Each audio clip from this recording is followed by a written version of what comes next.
Nhận diện cầu thủ đào hoa nhất đội tuyển Việt Nam.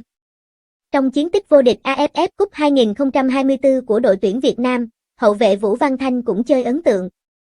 Không chỉ đá bóng hay, Văn Thanh còn là gương mặt nổi danh chốn tình trường. Cách đây 4 năm cầu thủ đang chơi cho Công an Hà Nội này từng cặp kè cô bạn gái xinh đẹp Phùng Bảo Trân. Cả hai đã có gần 5 năm bên nhau, thường xuyên đốn tim người hâm mộ bằng những khoảnh khắc ngọt như đường. Tuy nhiên sau đó Văn Thanh và bạn gái nóng bỏng không hiểu vì lý do gì vẫn đường ai nấy đi. Đầu năm 2021 Văn Thanh và bạn gái xinh đẹp đã bỏ theo dõi nhau trên trang cá nhân Instagram. Hình ảnh chung và những dòng trạng thái xác nhận mối quan hệ trên Facebook cũng bị cặp đôi xóa bỏ hoàn toàn. Đặc biệt, trong ngày sinh nhật tuổi 25 của mình, Bảo Trân đã chia sẻ dòng trạng thái khiến người hâm mộ hoang mang, 25 tuổi không một ai theo đuổi. Cô cũng không xuất hiện bên cạnh bạn trai trong dịp sinh nhật như những năm trước đây. Sau khi chia tay Bảo Trân, cựu hậu vệ sinh năm 1996 đã có bạn gái mới tên Lê Ngọc Ánh. Ngọc Ánh có gương mặt xinh đẹp và đường cong bốc lửa, và còn kinh doanh thêm trong lĩnh vực thời trang, làm đẹp. Tuy nhiên mối lương duyên giữa Văn Thanh và Ngọc Ná kéo dài không lâu, trước cả hai nói lời chia tay trong im lặng.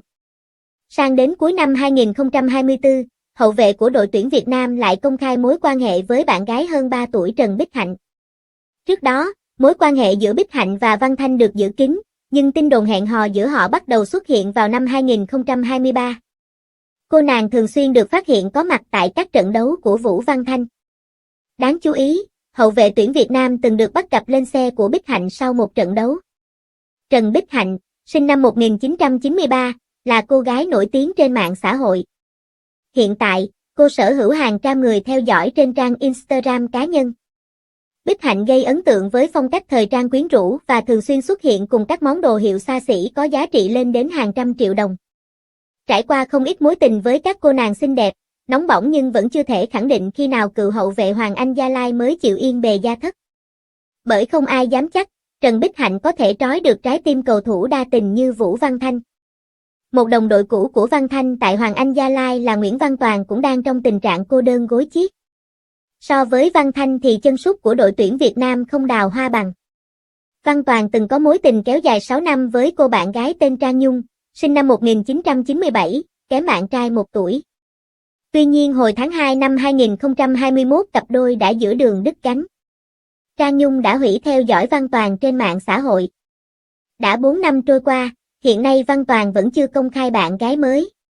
Trong khi những đồng đội thân thiết từng khoác áo Hoàng Anh Gia Lai một thời như Công Phượng, Xuân Trường hay Hồng Duy đều đã yên bề gia thất thì Văn Toàn vẫn đi về lẻ bóng và mang biệt danh Thánh Ế. Tại AFF Cup 2024, Văn Toàn bị dính chấn thương tại vòng bảng nên không đóng góp được nhiều trong chiến tích vô địch của đoàn quân huấn luyện viên Kim Sang-sik. Huấn luyện viên Kim Sang-sik chưa tạo ra được dấu ấn đậm nét ở đội tuyển Việt Nam. Trên thực tế lối chơi của đội tuyển Việt Nam ở vòng đấu bảng AFF Cup 2024 không thật sự ấn tượng, nếu không muốn nói là thiếu đường nét. Thầy trò ông Kim Sang-sik khởi đầu đầy chật vật trong cả hiệp đấu đầu tiên ở trận mở màn với đối thủ dưới cơ như Lào, gặp khó thực sự khi đụng độ với Philippines. Chỉ đến khi có sự xuất hiện của một chân sút nhập tịch có khả năng chơi độc lập Nguyễn Xuân Son thì đội tuyển Việt Nam mới bùng nổ và hiệu quả. Với 7 bàn thắng, tiền đạo gốc Brazil đã tạo nên sự khác biệt lớn nhất trên hàng công đối với đội tuyển Việt Nam, đặc biệt ở trận chung kết lượt đi trước Thái Lan. Có thể nói hai pha lập công của Xuân Son trên sân Việt Trì đã mở ra cánh cổng hướng đến chiến thắng cuối cùng của đội tuyển Việt Nam trước người Thái.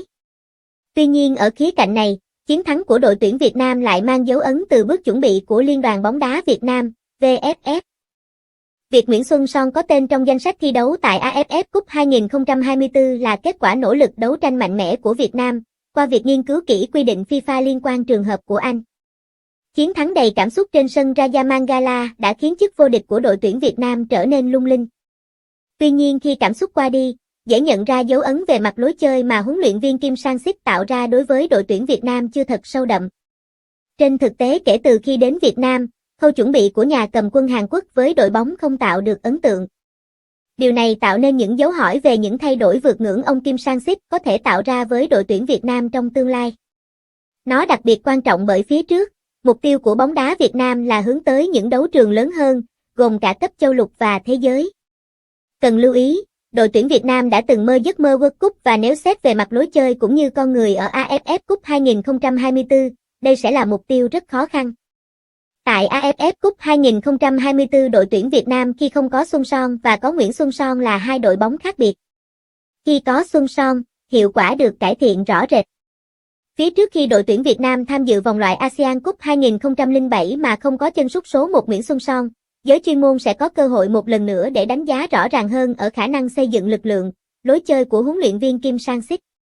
Xa hơn nữa, SEA Games 33 khi môn bóng đá nam sử dụng lứa U22 không có Xuân Son thì bộ mặt thật của đội bóng và dấu ấn, vai trò của ông thầy người Hàn Quốc sẽ được phơi bày rõ hơn nữa. Táo quân 2025 đá xéo bàn thắng bẩn của Supachok. Tối 30 Tết, chương trình gặp nhau cuối năm, Táo quân 2025 đã gây chú ý với phân cảnh hai diễn viên Trung Rùi và Đức Anh châm biếm bàn thắng xấu xí của Supachok Saratchak vào lưới Việt Nam trong trận chung kết AFF Cup 2024 hôm 5 tháng 1.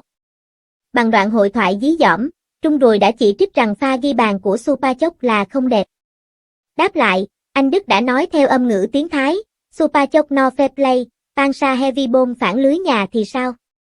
Đoạn hội thoại này dù ngắn nhưng mang lại tiếng cười sảng khoái cho khán phòng cũng như người xem khắp cả nước.